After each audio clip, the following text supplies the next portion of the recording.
Welcome to episode 80 of Drew's Sports Crew here on this Monday morning. I know, weird time here. We are recording.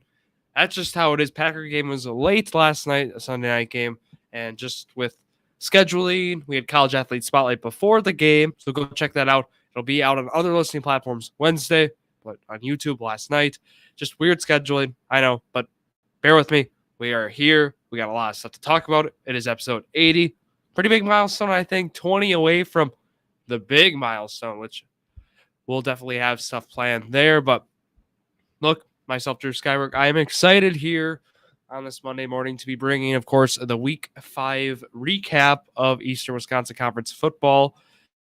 And also, we got to talk about the Green Bay Packers' victory at Lambeau over the Bears on Sunday Night Football. And then also the Milwaukee Brewers. Guess what? Spoiler. Drew got a prediction challenge right for the first time in a while. Usually one game off. And today, or I guess last week, finally spot on. So let's go through some announcements here before we start, right? The usual. So social medias, please go check that out at Drew Sports Crew. A lot of great stuff on there. Zach Roush of Journey to Million has been working his butt off. He got some power rankings up on there, which we do appreciate there for Journey to a Million. He also got some good stuff with the parlays up, made a beautiful template on there, and we've been getting those out to you guys as well. Otherwise, of course, we still got those prediction challenges, right? You can see my predictions up there. Comment your prediction. I like to post my DFS lineup for baseball once a week at least there. Also football. I'm going to get starting to post the football DFS lineups. So be on the lookout for that as well. But otherwise, live stream days. So you want to hear when is Journey to Million going to be live? When is the baseball crew going to be coming your way? And I got the answer to both there. So tonight, Drew's baseball crew will be live. So you can go check that out. And I'll be bringing my winning lineup to you from Fantasia Sports as always. So that'll be out. Thinking it might be more of a 7:30, 6:30 kind of like a later kind of thing. Might be closer to 6. I'll send a story post out.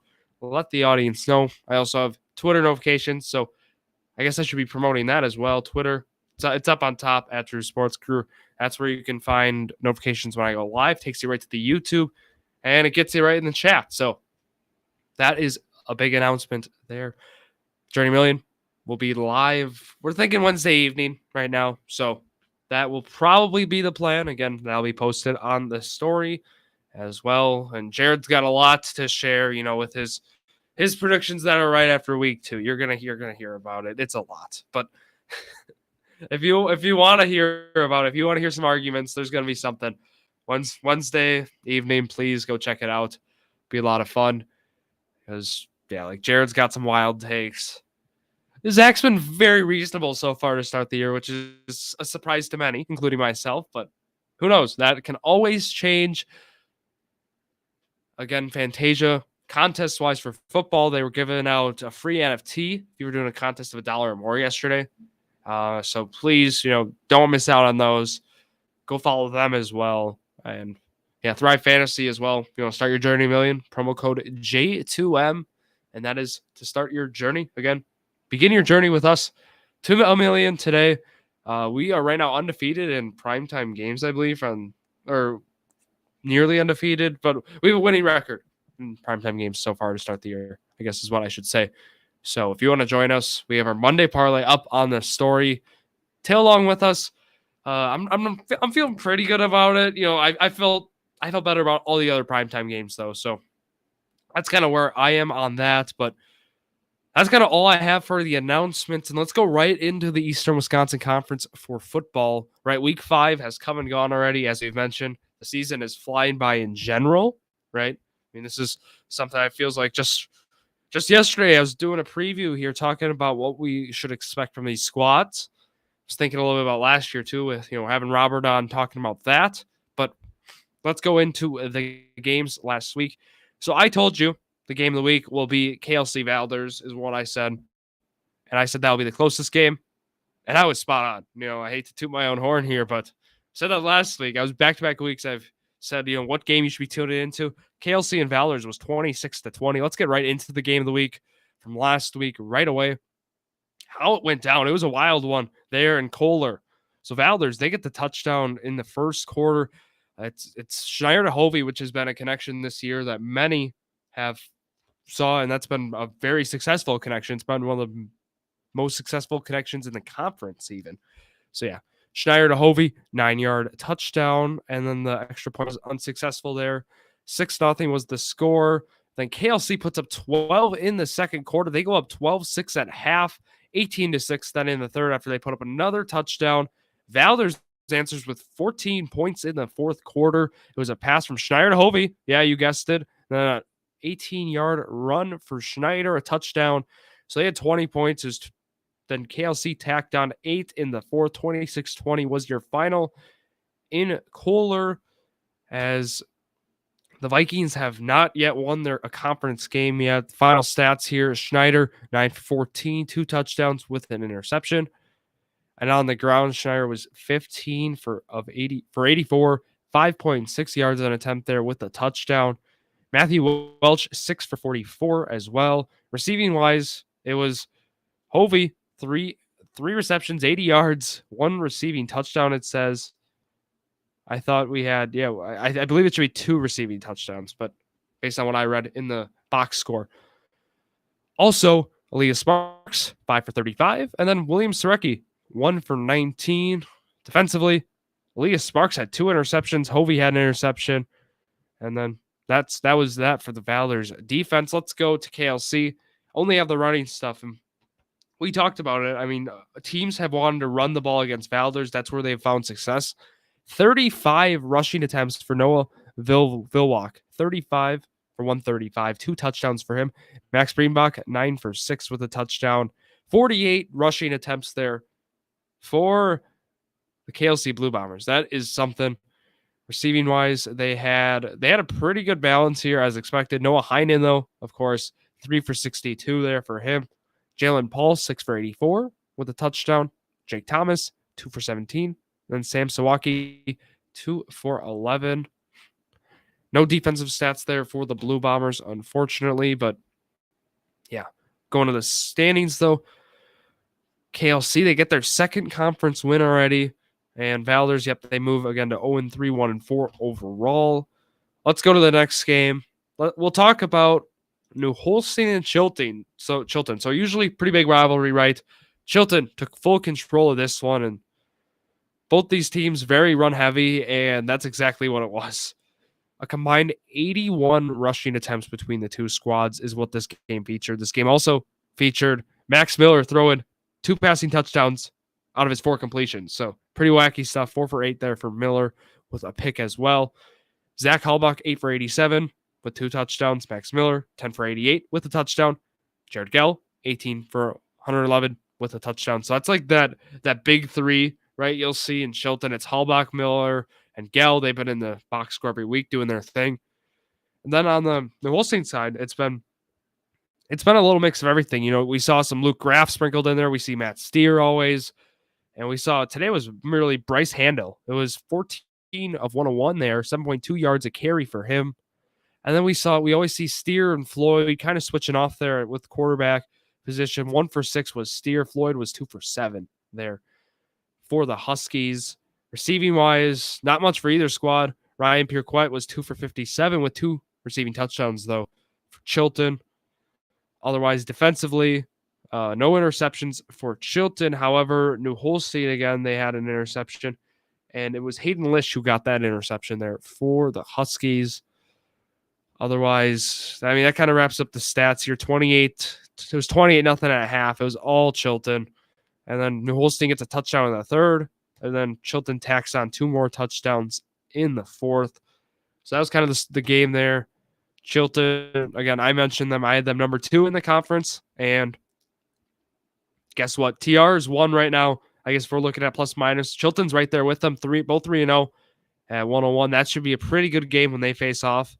Looking forward to it, and we'll get into, of course, the games next week. I'll be given my game of the week. Otherwise, let's go then to our next game here. Roncalli and Brilliant, right? Brilliant Lions, they needed a win here. They hosted the Roncalli Jets. Great opportunity, and they took advantage of it. So we do not have the game by game scoring. We do not have any brilliant stats, but we do have Roncalli stats. Look, I got a text actually from Robert Shimmick, during this brilliant game. He was like, Reimer's the real deal. And, as many, he's right. I mean, we all have to agree with that. Reimer had himself a game yet again. He's been an impressive player, first team player for sure. 21 of 225 was Reimer, 2 touchdowns, 10.7 yards an attempt. What Reimer's done for this Roncalli offense, it's been very impressive. It's been some awesome stuff. Dominic Thiele was the quarterback, 5 for 12 with an interception. Again, no brilliant stats, unfortunately. But yeah, they had themselves a game. And going through Jensen Weddingkamp, 1 for 13. Ian Lusk, 2 for 18. Owen Stockton, 1 for 6. Jacob Nadel, 1 for 3. That was kind of the passing or the receiving attack for the Jets. And it was Braden Reimer, Drew Reimer, 2 for 15 as well on the ground. So both the Reimers getting in there on the rushing attack for the Jets. But yeah, they unfortunately 49-12 is the final. Again, I don't have brilliant stats, but I can tell you they probably ran the ball a lot. I mean, that's what this Brilliant Lions team does.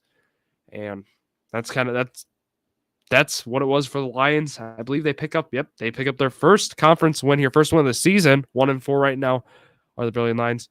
And Roncalli is still 0-3 in conference, but 1-4 overall as well. Okay, we got one more game, Two Rivers and Kiel. So this game would have been game of the week number 2 for me last week, but it was far away from this because I was like, all right, Two Rivers, Kiel. Kiel played brilliant close, and Two Rivers took care of brilliant. So it was like, this game probably might get out of hand, and it did. 41-13 was the final. 21-6 was the halftime score. All Two Rivers again. And it was a common theme. No stats for Kiel, unfortunately, but they're doing what they've been doing the whole year. It's been Klinkner will pass for 15 to 25 times, but he will have insane efficiency. Like I'm talking like 80 to 90% efficiency. And he will throw 2+ touchdown passes. He might throw an interception in there, which he did on Friday. It was 3 touchdowns, 1 interception, 14 of 16 though for Klinkner. And then for the rushing attack, it's always like, okay, Matthias is going to average roughly 10 yards an attempt. He's going to go from 100 maybe to as much as, 250, right? Or he might even go just have one of those crazy games. He'll score a couple touchdowns. And what he did in this game was 14 attempts, 134 yards, 9.6 an attempt, 2 touchdowns. And you'll see Klinkner in there always. 15 of 69 was Klinkner in this game. Damian Gretz then was 5 for 14 with a rushing touchdown.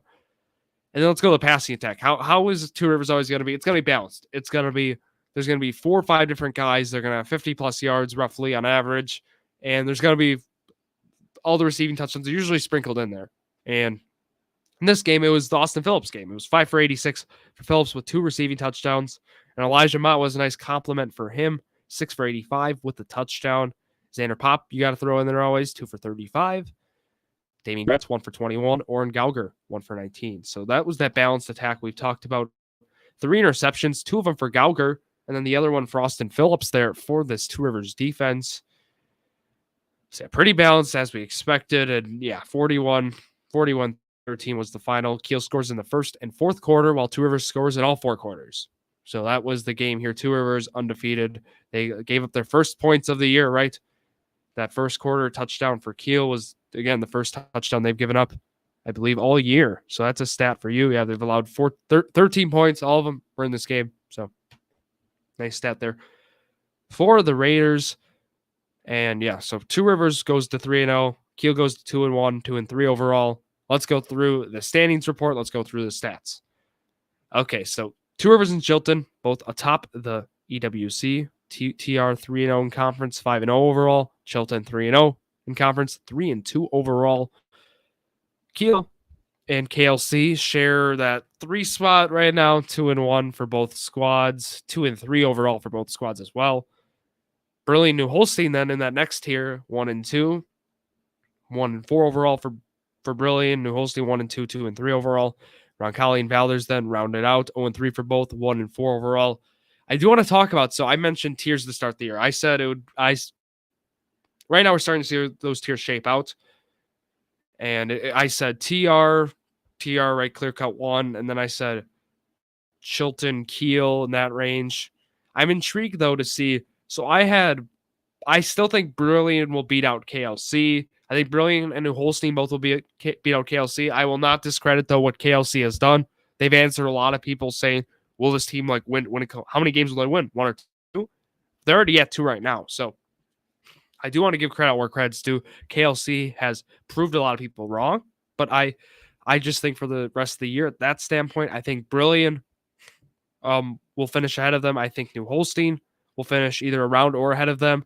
That's like a give or take there. But yeah, I would go. I think Brilliant, KLC, and New Holstein, I think it's fair to say they're all in the same tier. And then I put Valders in a tier of their own. I think they're better than Roncalli by 3 or 4 scores, even maybe. And I would say they're right around KLC, but I still would probably put KLC ahead of them, just with how KLC could potentially perform the rest of the way out. But yeah, going through the tiers, that's how I would put it. I mean, that's how I had it actually right at the start of the year, and that's kind of what we're seeing shape out. But let's go through the stats here. Justin Klenkner leading the way in passing. Shocker, 1,109 passing yards. Next closest is Max Miller of Chilton, 564. Trey Schneider then of Valders, 513. He's in right now in passing yards. Rushing yards, Brain Reimer, 826 yards, leading the way from Roncalli. Chase Mathias in second, 630. Jared Gell of Chilton, 547. Noah Heinen leading the conference in receiving. That, that's something there. Exciting stuff for Heinen of the Blue Bombers, 362. Cole Hovey, 330. The guy, both those for sure, first team honors, and Elijah Mott as well, 323. Certainly see all 3 of those guys, probably all 9 of these guys in some sort of conference recognition who I've read. Let's go then to the games from next week. We'll talk about kind of, my game of the week pick. Some games I think will be good to watch. So, of course, 4 games on the slate, as always, all at 7 o'clock on Friday. Chilton travels to Kiel. KLC travels to undefeated 2 Rivers. New Holstein travels to Brilliant. Roncalli to Valders. So, okay. There's 2 good games here. This is actually going to be a pretty good week for you. I think KLC and 2 Rivers, Roncalli and Valders. I would not be watching those. I think Valders and 2 Rivers should take care of business there. But, Roncalli and Valders, that could be interesting. Because, like I've said, Valders has struggled against the run, and Roncalli has one of the best running backs in the conference. So, that's going to be something.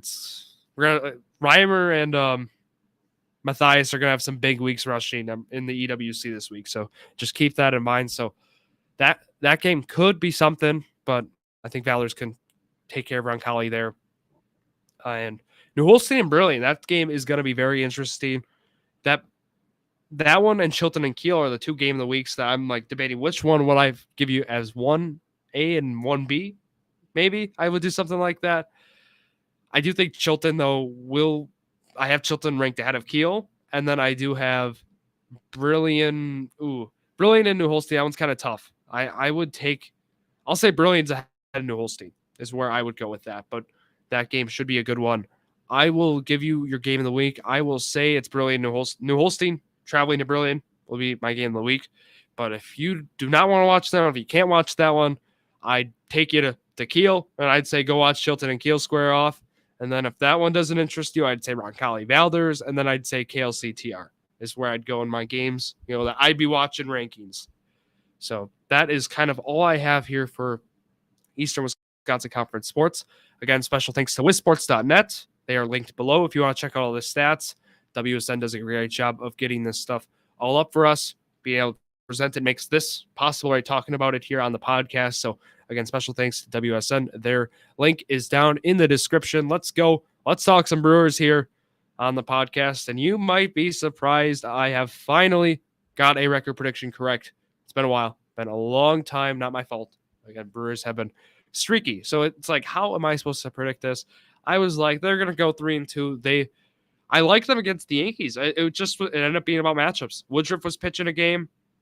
I had them losing Sunday, and they did, right? Jason Alexander against Garrett Cole. not a favorable matchup. And I figured with bullpen, it might be a throwaway day. That's exactly what it was. It was a throwaway day in the bullpen. But let's go through the game. So 8-4 win on a bullpen day on Tuesday. I was like, wow, I didn't think they were going to win that one. They lose though on Wednesday, 4-1. They get a 7-6 win. Garrett Mitchell has that insane play there, that walk-off hit. That happened. Big win there. 4-1 win on Saturday. I was in attendance of that one. Brandon Woodruff pitched an absolute gem. It was a fun game to watch. 12-8 then was the final on Sunday. Again, Alexander was in there. Aaron Judge, he made his presence felt in the game for sure, to say the least. But yeah, 3-2 was the past week. We'll get in the Brewers standings report right now. It's actually looking pretty good. I mean, my worryometer, I guess, or the worry scale, whatever you want to call it, on a scale of 1 to 10, it was like a 7 before this week. It was like, okay, this week, if you don't win, I mean, you are just kicking yourself. You're getting yourself out of the playoff race. But they did what they needed to do, an over 500 week, and with a schedule like that.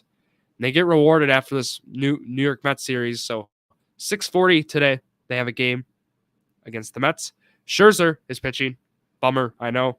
But we're in for a good one. Corbin Burns is also on the bump as well. Tomorrow, 6:40 again against the Mets again. I will be at that game. Yes, a lot of games here in the last 2 weeks. Got to help the Brewers on the playoff push. 1:10 on Wednesday is the day game there against the Mets. And then this squad, they got to go to Cincinnati. 4 games against the Reds. I'm excited. This is good for the Milwaukee Brewers. Hopefully, they can take care of it there. You got to win 3 or 4 there or get the sweep. I mean, now my demands are going to increase as these last few weeks. I mean, these games really matter. So hopefully the Brewers can take care of business there. But going through it, I have the record predictions, and I got them right now. 5-2 is my prediction. So you might be wondering, how is that going to happen? So the thought is, all right, well, you got to take 2 out of 3 from the Mets. And I think, if you have Burns going against Scherzer, I think that's something you could win. But you got to win. You missed out on DeGrom. So that's kind of like, okay, I can see this happening. You miss out on DeGrom. I see it as a possibility. So, yeah, 2 out of 3 from the Mets is what I'm hoping for. Otherwise, if you lose, 2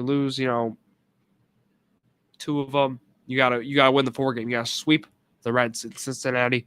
The Reds, I mean, they're throwing out mostly minor leaguers right now in the lineup. Like half the lineup is a minor league team right now. So that is something to keep in mind. Otherwise, yeah, I think right now the Brewers can take care of business there. Win those 4 games in the standings. I am confident in it. So let's go to the standings here. Just give me one moment.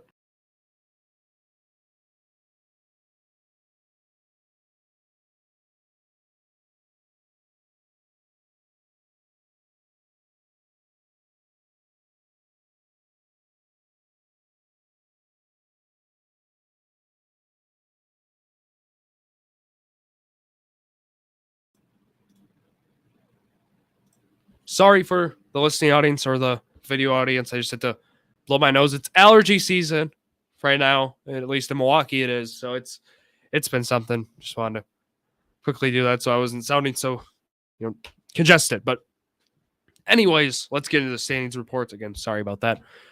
78-68 is the Milwaukee Brewers are that right now. They are 8 games out of the division. Yeah, I know. That's even hard to look at. The elimination numbers at 8-2. It's hard to look at that as well. Looks like the Cardinals will be celebrating a division title, which pains me to say it, but that's what it's looking like right now. Run differential right now, plus 26 for the Milwaukee Brewers, plus 129 for the Cardinals. Anyways, I'll stop reading about that. Let's go to the wild card. Wild card looks a lot better for us. Right now, you might be like, oh, the Padres, you must be chasing them. No, the Phillies have lost 4 in a row. Yeah, the Philadelphia Phillies are 80-66. The Milwaukee Brewers 78-68. 2 games back, but I always say the 2 games, that's a big disclaimer. No game 163 anymore. It's based off of head-to-head record in the season. And guess who owns it? The Phillies do. Brewers really are 3 games back, is what that means. I know it's a bummer, but that's just how it is. Brewers are 9 games up over the Giants for that wild card spot. They're really it's San Diego, Philadelphia, Milwaukee. We do not care if St. Louis wins or loses. We are looking at the Padres and Phillies now. Last week, I would have told you, I was like, let's look at the Padres mostly. Phillies look like they kind of secured their spot. But if you lose 4 in a row in the last 2 or 3 weeks, I mean, that's a big deal. So right now, the Milwaukee Brewers could really make a pounce here. They could potentially, at the end of the season, they could work their way up into that second wild card spot. And what that would mean for this squad, that would mean a trip to Atlanta. Yeah, I know. That would mean you have to play a couple games in Atlanta. And I'm not looking forward to that. You won't even get a home series really. So hopefully that's not the case again. But Philadelphia, if they get in the other spot, it would be, think about this. They would have to play against St. Louis in a 3-game series. I would not mind that, but I demand that Jason Alexander does not start one of those games, unfortunately, for Alexander's case. But that is where I'd go. I would say, right, you'd go out, probably be right now Burns, Woodruff. I'd say, because right now Peralta, his status, if he's healthy, you roll him out. But I would go Lauer in game 3. I'd be just fine with that. I think that rotation stacks up better than that St. Louis squad. Again, I shouldn't be looking too far into this, but I am. Sorry about that. That's kind of what I got for the Brewers updates here. Let's go and let's talk about some football, the National Football League, Sunday night, right? It seems every year we get this. That's what I've been telling people. It's like you get a Green Bay, Chicago Bear primetime game. We got one this year. We got week 2 this year, pretty early. Bears, Packers, Lambeau, Sunday night. Doesn't get any better than that. And it was like, all right, Packers got this game. I don't know. That's kind of what I was like. I thought this game was going to be a runaway. It kind of was. It was, but that first opening drive for Chicago was impressive. I mean, if you go back and watch the film, I know there's like a trick play in there. It was like, okay, but that was a really impressive drive from that Chicago Bears squad. The Packers were just shocked. I mean, fans, people watching the game were like, oh boy, is this going to be a game? I didn't think so, but the Bears certainly shut up that crowd in Green Bay. So that was pretty shocking to see from, again, Justin Fields and the Bears. But look, this Packers squad rushing defense has been a struggle right now. At least in this game, that was what the Bears were able to do. It was 15 of 122 for David Montgomery, 8.1 yards per carry. His longest run was 28. Khalil Herbert was 4 for 38 with a 27-yard run in there. But yeah, they were able to shut down Fields in the passing game. 7 for 11 was Fields with 1 interception. And they had a nice stop too in the red zone, of course. But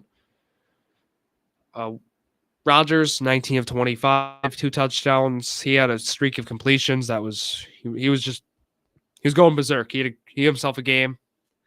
The O-line struggled a little bit. Was something I wanted to keep in mind. This wasn't like a win that like you're like, it's a Packer fan, you're like, yeah. I mean, Packers showed who they are. It was more of a Packers beating up on a lesser opponent. It wasn't like the Packers played this phenomenal lights out perfect game. I mean, they struggled. There was points in the game where they really struggled, especially in the second half. But that's at least my take. I think there's a lot the Packers can improve throughout this game. I did want to point out the target share before I kind of get into the game flow. The target share is very balanced. So A.J. Dillon won the carry battle over Aaron Jones, which many expected. Jones had himself a game. We'll talk about it. But it was the target shares. Watkins 4, Jones, Cobb, Dobbs, Lazard, Watson, Dillon, all with 3. Tunyon with 2. And then Tyler Davis with 1. So it was like very balanced, as many in the community, who cover the squad were like, yeah, we're going to see balanced talent or target share. And that's exactly what we saw. I'm shocked it was this balanced in terms of, I thought we might see like Jones and Lazard pop out maybe like 6 and 5. And then we might see Watkins with 3, and then like we'd see some 1s, but it was very balanced here. A.J. Dillon, right, was kind of like that closer, 18 of 61 from 3.4 yards a carry.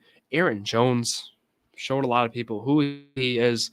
3 for 38 receiving with a touchdown, and then 15 of 132 with a touchdown. He had himself a game. It was awesome to watch Jones perform at the level he did. So that was good to see. Preston Smith had himself a big game. He showed why the Packers brought him back. 2 sacks there for him, 3 QB hits. Otherwise, right, Rashawn Gary had some great plays. He had a sack in there. And I want to also highlight, right, Jair Alexander had that clinching that game interception. Eric Stokes made some great plays as well. Don't forget about Stokes. After a rougher week 1, I was actually not pleased with his week 1 performance. Really stepped it up in week 2. It was good to see that from Stokes. Here's the game recap, though. Should get that in there. Mason Crosby, a 40-yard field goal. And then Justin Fields had that run to get them on the board, and that made it 7-3 after that. That was end of 1. Bears were up. Then to start the second quarter, it was Aaron Jones had that 15-yard run. Then it became 10-7 Green Bay. Then Aaron Jones had an 8-yard touchdown pass from Rodgers, 17-7. Then Lazard had that touchdown from Rodgers, 24-7 at a half. Then Santos of the Bears had a 44-yard field goal. Then Crosby also added a field goal in the fourth, 27-10 was the final again. Green Bay dominated the possession there, 37 minutes, 15 seconds compared to 22:45 for the Bears. They had almost double the yards than the Bears as well, 414 to 228. And Packers had 26 first downs to the Bears 11. So if you look at those stats, you would have thought maybe, I guess 17 maybe is a fair. I would have thought more like maybe three touchdowns in a field. I was thinking more of like a 24-point game with numbers like that. But yeah, certainly some good volume there. Right now we're awaiting Minnesota's performance on Monday Night Football. But right now we have Minnesota 1-0, Green Bay 1-1, Detroit 1-1, Chicago 1-1. So that's kind of the North standings. Every squad has a win, which is good to see. It's going to be hopefully competitive these first few weeks, but rooting for the Packers to pull through against these other squads.